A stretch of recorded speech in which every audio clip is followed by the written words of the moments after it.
जहाँ डाल डाल पर सोने की चिड़िया करती है बसेरा, वो भारत देश है मेरा।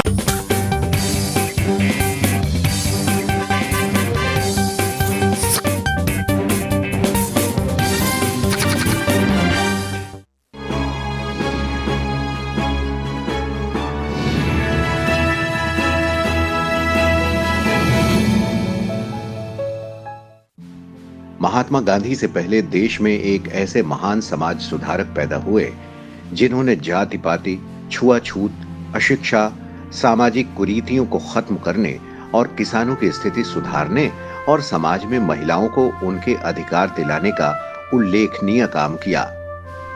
19वीं शताब्दी में भारतीय समाज अंधविश्वासी परंपराओं और नवीन विचारों के द्वंद्व में उलझा हुआ था।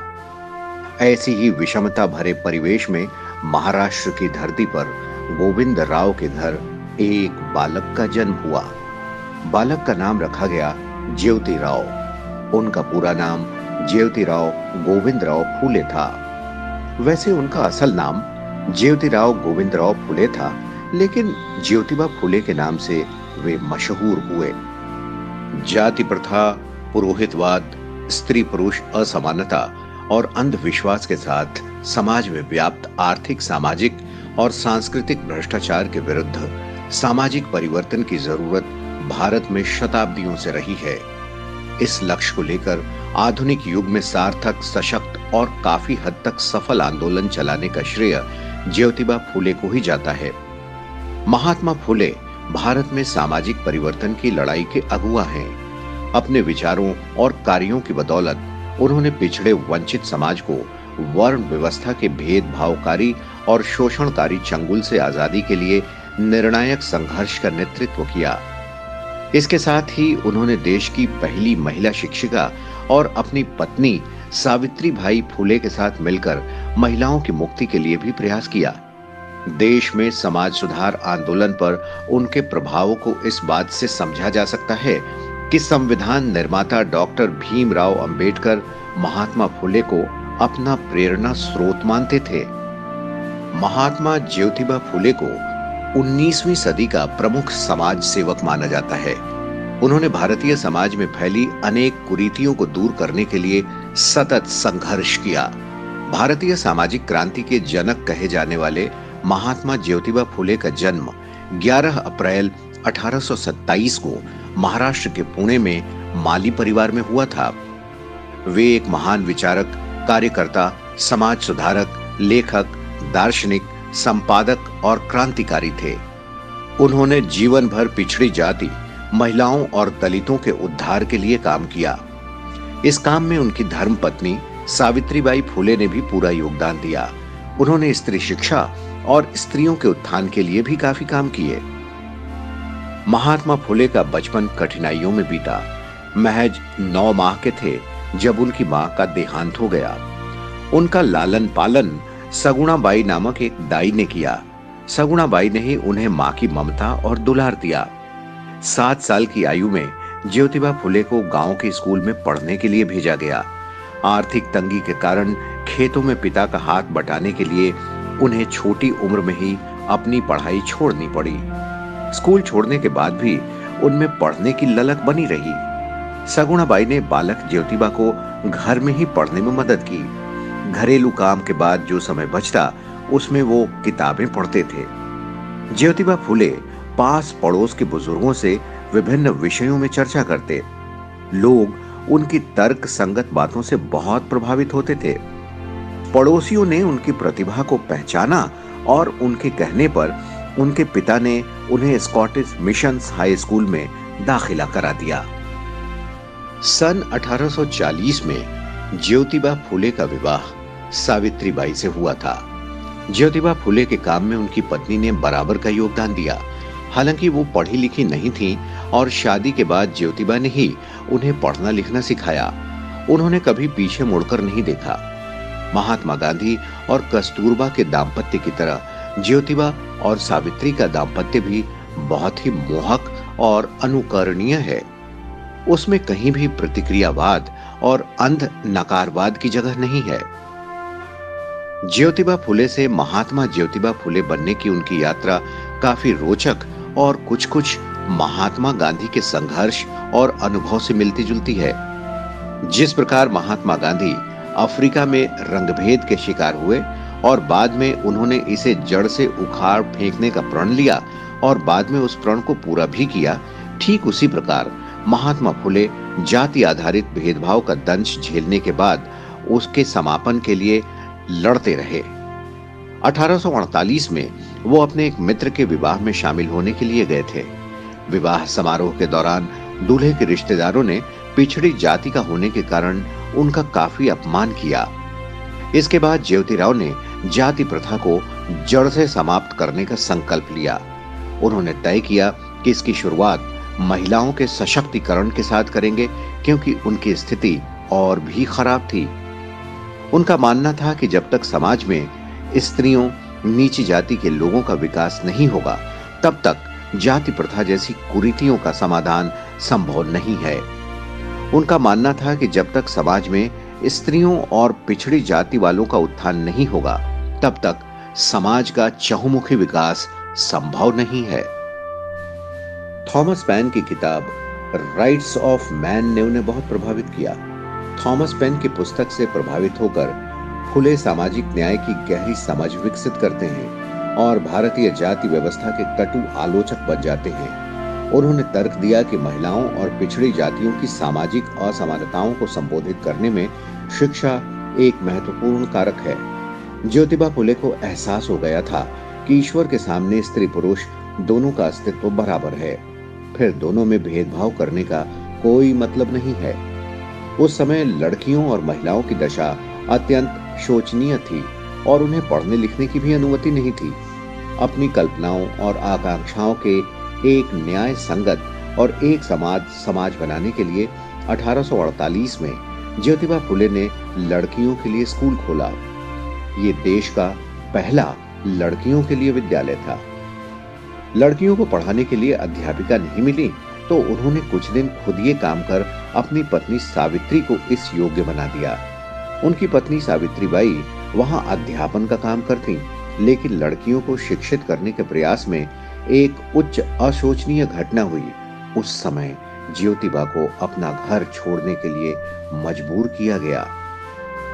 हालांकि इस तरह के दबाव और धमकियों के बावजूद वो अपने लक्ष्य से नहीं भटके और सामाजिक बुराइयों के खिलाफ लड़ते रहे और इसके खिलाफ लोगों में चेतना भी फैलाते रहे।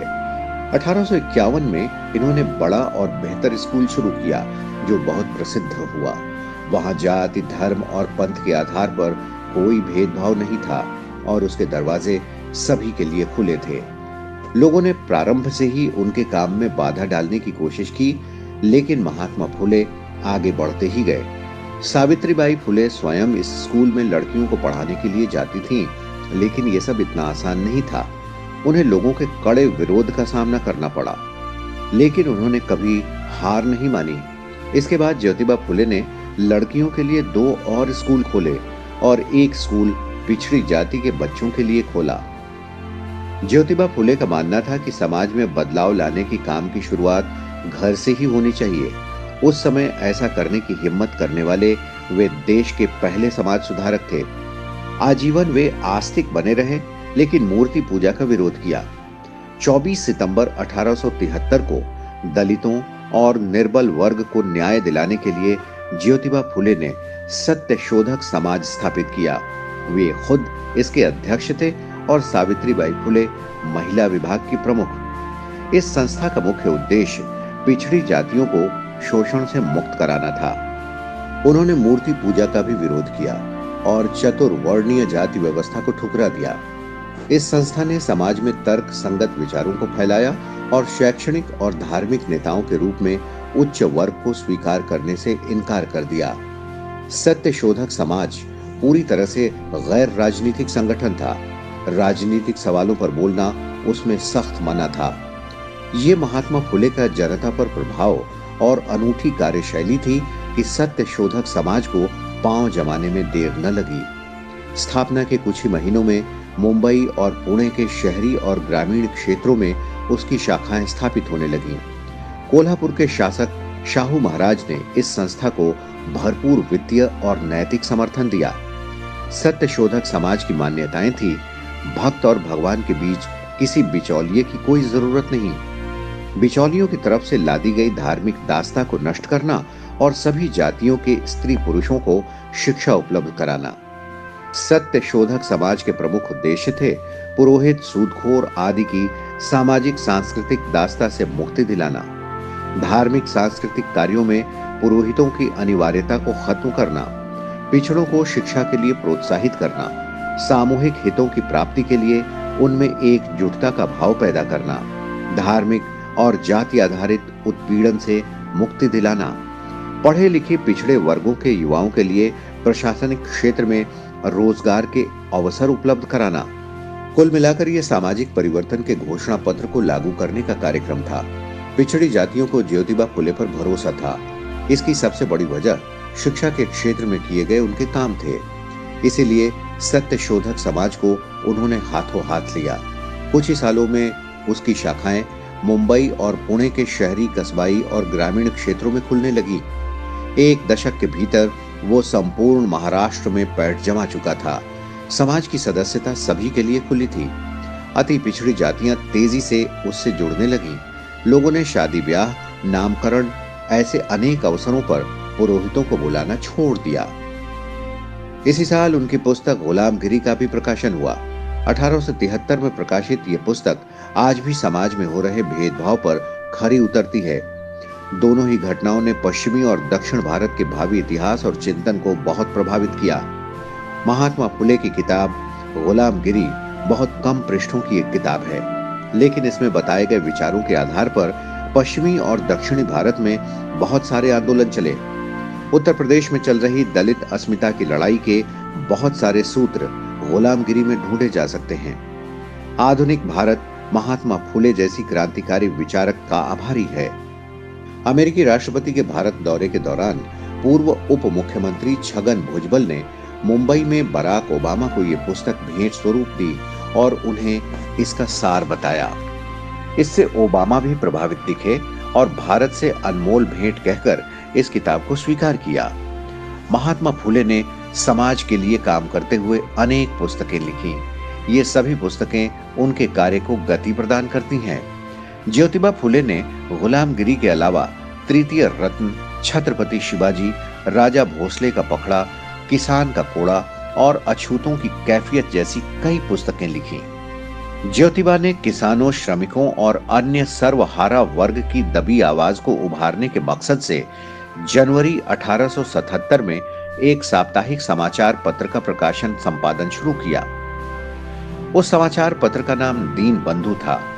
उन्होंने किसानों और श्रमिकों की संतोषजनक स्थिति और उनकी उपयुक्त मांगों के लिए उन्हें एकजुट होकर संघर्ष करने के लिए प्रेरित, शिक्षित और संगठित किया। सत्य शोधक समाज के आंदोलन में इसके मुखपत्र दीन बंधु प्रकाशन ने भी महत्वपूर्ण भूमिका निभाई। ज्योतिबा के प्रयासों से उन दिनों किसानों और श्रमिकों के हितों की रक्षा और सत्य शोधक समाज के प्रचार के लिए अम्बाल हरि, दीन मित्र, किसानों का हिमायती नामक समाचार पत्र प्रकाशित किए गए। 1882 में तत्कालीन अंग्रेजी सरकार ने हंटर कमीशन भेजा। हंटर कमीशन के अध्यक्ष सर विलियम हंटर थे। ये आयोग भारत में शिक्षा व्यवस्था की दशा और दिशा की जानकारी प्राप्त करने के लिए गठित किया गया था। ज्योतिबा फुले ने हंटर कमीशन के समक्ष लिखित रूप में अपना वक्तव्य दिया। उसमें उन्होंने कई अहम विषयों पर विशेष रूप से जोर दिया, जिनमें ग्रामीण क्षेत्रों के लिए स्वतंत्र शिक्षा व्यवस्था, गणित, इतिहास, भूगोल, व्याकरण का प्रारंभिक ज्ञान, कृषि संबंधी हर तरह का ज्ञान और सामान्य ज्ञान, नीति और आरोग्य को शामिल करना था। ज्योतिबा फुले बाल विवाह के खिलाफ थे, साथ ही विधवा विवाह के समर्थक भी थे। वे ऐसी महिलाओं से बहुत सहानुभूति रखते थे जो शोषण का शिकार हुई हों या किसी वजह से परेशान हों। इसीलिए उन्होंने ऐसी महिलाओं के लिए अपने घर के दरवाजे खुले रखे थे जहां उनकी देखभाल हो सके। इसके साथ ही विधवाओं की शोचनीय दशा को देखते हुए उन्होंने विधवा पुनर्विवाह की भी शुरुआत की और 1854 में विधवाओं के लिए आश्रम भी बनाया। पति के गुजर जाने पर विधवा हुई महिलाओं का मुंडन कर दिया जाता था। इस अपमानजनक प्रथा के खिलाफ उन्होंने एक ऐसे आश्रम की स्थापना की जिसमें सभी जातियों की विधवाएं सम्मान के साथ रह सकती थीं। उन नवजात शिशु कन्याओं के लिए भी एक घर बनाया जो अवैध संबंधों से पैदा हुई थी और जिन्हें सड़क या कूड़े पर फेंक दिया जाता था। साथ ही उन्होंने नवजात शिशुओं के लिए भी आश्रम खोला ताकि कन्या शिशु हत्या को रोका जा सके। उनकी समाज सेवा देखकर 1888 में मुंबई की एक विशाल सभा में उन्हें महात्मा की उपाधि दी गई। ज्योतिबा ने पुरोहित के बिना ही विवाह संस्कार आरंभ कराया और इसे मुंबई हाई कोर्ट से भी मान्यता मिली। महात्मा फुले ने पिछड़ों पर लगे अछूत के लांछन को धोने और उन्हें बराबरी का दर्जा दिलाने के लिए भी प्रयास किया। इसी दिशा में उन्होंने दलितों को अपने घर के कुएं का प्रयोग करने की अनुमति दी। पिछड़ी जातियों और महिलाओं में अंधविश्वास के कारण पैदा हुई आर्थिक और सामाजिक विकलांगता को दूर करने के लिए भी उन्होंने आंदोलन चलाया। उनका मानना था कि अगर आजादी, समानता, मानवता, आर्थिक न्याय, शोषण रहित मूल्यों और भाईचारे पर आधारित सामाजिक व्यवस्था का निर्माण करना है तो असमान और शोषक समाज को उखाड़ फेंकना होगा। उन्होंने विधवाओं और महिला कल्याण के लिए काफी काम किया था। उन्होंने इसके साथ ही किसानों की हालत सुधारने और उनके कल्याण के लिए भी काफी प्रयास किए। ज्योतिबा फुले ये जानते थे कि देश और समाज की वास्तविक तरक्की तब तक नहीं हो सकती जब तक देश का बच्चा बच्चा जाति पाति के बंधनों से मुक्त नहीं हो जाता। साथ ही देश की नारियां समाज के प्रत्येक क्षेत्र में समान अधिकार नहीं पा लेती।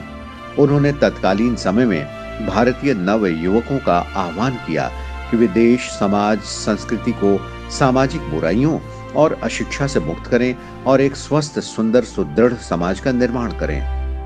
मनुष्य के लिए समाज सेवा से बढ़कर कोई धर्म नहीं है। इससे अच्छी ईश्वर सेवा और कोई नहीं।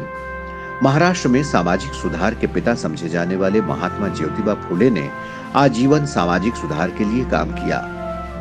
मानव मानव के बीच का भेद उन्हें असहनीय लगता था। ज्योतिबा फुले की संत महात्माओं की जीवनियां पढ़ने में बड़ी रुचि थी। उन्हें ज्ञान हुआ कि जब भगवान के सामने सब नर नारी समान हैं, तो उनमें ऊंच नीच का भेद क्यों होना चाहिए। ज्योतिबा फुले ने अपने काम से अनेक लोगों को प्रभावित किया। ये प्रभाव उनकी मृत्यु पर्यंत भी बना रहा। डॉक्टर भीमराव अंबेडकर भी उनसे काफी प्रभावित हुए और महात्मा की राह पर चलते हुए उन्होंने पिछड़ों के उत्थान के लिए कई काम किए जिनका प्रत्यक्ष परिणाम आज देखा जा सकता है। ज्योतिबा फुले 19वीं सदी के एक बड़े समाज सुधारक, सक्रिय प्रतिभागी और विचारक थे। उन्होंने भारतीय समाज में प्रचलित जाति आधारित विभाजन और भेदभाव की मुखालफत की। ज्योतिराव अपना संदेश लोगों तक कैसे पहुंचाते थे, इसका एक रोचक किस्सा रोजलिंड ओ हेनलान ने अपनी पुस्तक में लिखा है। एक बार महात्मा फुले अपने मित्र ज्ञानोबा सासने के साथ पुणे के बाहर स्थित एक बागीचे के भ्रमण के लिए गए। वहां एक कुआं था जिससे उस बगीचे की सिंचाई होती थी। जैसे ही दोपहर का अवकाश हुआ, सभी मजदूर खाना खाने बैठ गए। ये देख वो कुएं तक पहुंचे और कुएं के डोल को चलाने लगे। काम करते करते उन्होंने गाना भी शुरू कर दिया। मजदूर उन्हें देखकर हंसने लगे। फुले ने उन्हें समझाया, इसमें हंसने जैसा कुछ नहीं है। मजदूर लोग काम करते हुए अक्सर गाते बजाते हैं। केवल मेहनत से जी चुराने वाले लोग ही फुर्सत के समय वाद्य यंत्रों का शौक फरमाते हैं। असली मेहनतकश जैसा काम करता है, वैसा ही अपना संगीत भी गढ़ लेता है। ज्योतिबा फुले और सावित्रीबाई फुले के कोई संतान नहीं थी, इसीलिए उन्होंने एक विधवा के बच्चे को गोद लिया।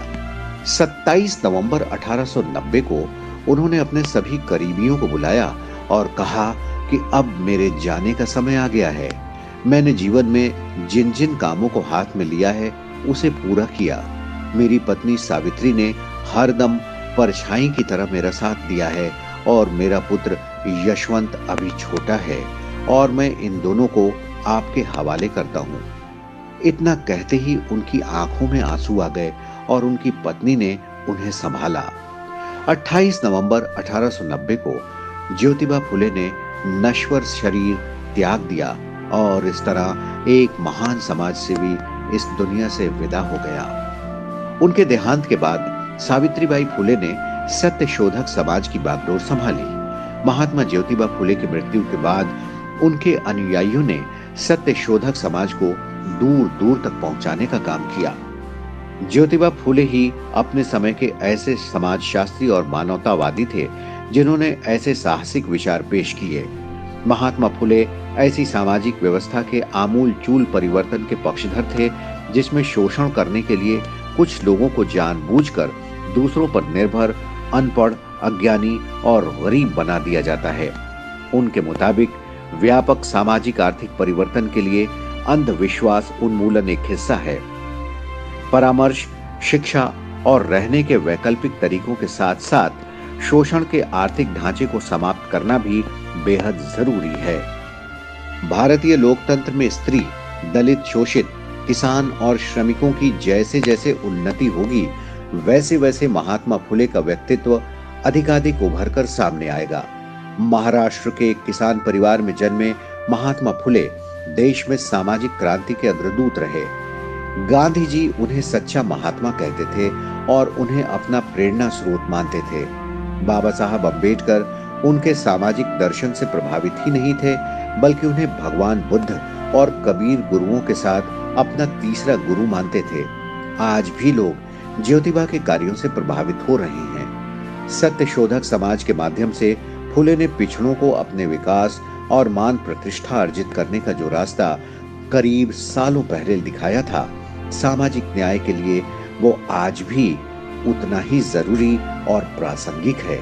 भले ही इस महान विचारक ज्योतिबा फुले को गए 100 साल से अधिक समय बीत गया हो, मगर उनके विचार आज भी प्रासंगिक हैं और राष्ट्र और जीवन को प्रभावित करते हैं।